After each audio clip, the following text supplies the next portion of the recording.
AI AI সর্বোচ্চ স্তরে পৌঁছালে কি হবে? এআইয়ের বুদ্ধি অনেক বেড়ে গেলে সে কি পৃথিবী দখল করবে? মানুষকে তার দাস বানাবে? আসলেই কি এআই মানুষের ক্ষতি করবে? বর্তমানে এই ধরনের প্রশ্ন অনেকেরই মনে চিন্তার কারণ হয়ে দাঁড়িয়েছে। বর্তমানে এআইয়ের ব্যবহার বেড়ে চলেছে। আমরা সবাই জানি এআই একটি মানুষের থেকেও হাজার গুণ বেশি বুদ্ধি ও সৃজনশীল চিন্তা করতে পারে। আজকের ভিডিওটা খুবই গুরুত্বপূর্ণ, শুধুমাত্র তাদের জন্য যারা এআই নিয়ে চিন্তাভাবনা করে থাকে। তো চলুন ভিডিওটি স্কিপ না করে সম্পূর্ণ ভিডিওটি দেখতে থাকি। আচ্ছা, প্রথমে এআই এর শুরুটা কিভাবে হয়েছিল আমরা সেটা আগে জানি।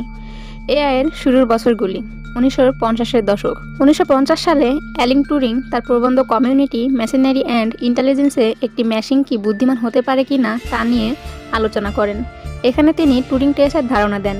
1956 সাল ডার্টমাউথ কনফারেন্সের জন্য ম্যাকার্থি, মাস্কিনস্কি, ন্যাথেনিয়েল রেজিস্টার এবং ক্লড শ্যানেন বুদ্ধিমত্তা এ শব্দটি পরিবর্তন করেন এবং এটিকে একটি গবেষণা ক্ষেত্র হিসাবে প্রতিষ্ঠিত করেন। এরপর এআই এর উন্নতির সময় 1960-এর দশক। প্রথম এআই প্রোগ্রাম সিস্টেমগুলি তৈরি করা হয়, যেমন এলিজা প্রাথমিক চ্যাটবোর্ড এবং শ্যাকল দাঁত চিকিৎসা পরামর্শদাতা প্রোগ্রাম। 1980-এর দশকে বিশেষজ্ঞ সিস্টেমগুলি ব্যাপকভাবে ব্যবহৃত হতে শুরু করে। 2012 সাল ডিপ লার্নিং এবং নিউরাল নেটওয়ার্কগুলির অগ্রগতি এআইকে পুনরায় একটি প্রধান ক্ষেত্র হিসেবে প্রতিষ্ঠিত করে। তবে হ্যাঁ, এআই আমাদের জীবনে ইতিবাচক পরিবর্তন আনতে সক্ষম, তবে এর কিছু চ্যালেঞ্জ ও নৈতিক দিক রয়েছে যা সঠিকভাবে পরিচালনা করতে হবে। বিশ্বজুড়ে কোটি কোটি মানুষকে তার নিঃসঙ্গের মুহূর্তে সঙ্গ দিচ্ছে এই এআই।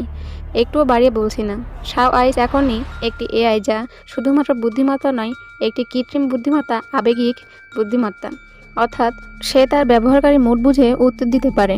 বর্তমানে শাও আইসের সাবস্ক্রাইবার সংখ্যা 66 কোটি মতো। সেই সাথে চিকিৎসা বিজ্ঞান, রাসায়নিক, জীববিজ্ঞান সর্বত্র এআই কোনো না কোনোভাবে ইতিবাচক অবদান রেখে চলেছে।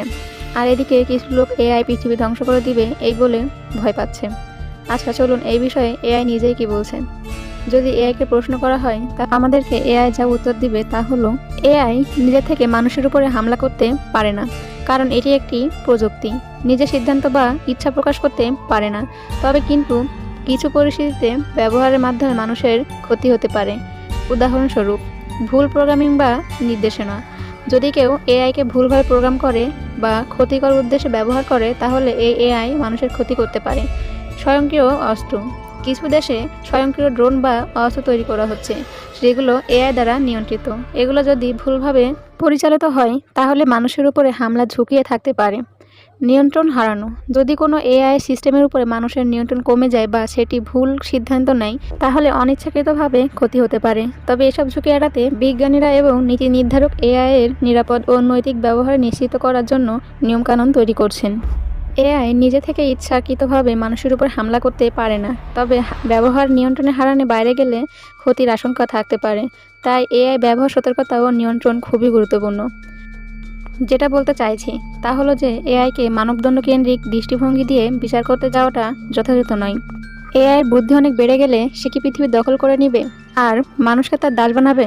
এটা সম্পূর্ণভাবে আমাদের নিজস্ব প্রবণতায় মানবদণ্ডে তাকে বিচার করা নয়। জোরজার মুলুকতার।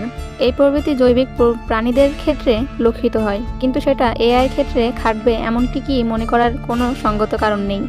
বন্ধুরা, এআই নিয়ে যদি আপনাদের মনে অন্য কোনো প্রশ্ন থেকে থাকে তাহলে আমাকে জানাবেন। আজকের ভিডিও এই পর্যন্তই, দেখা হবে পরের ভিডিওতে।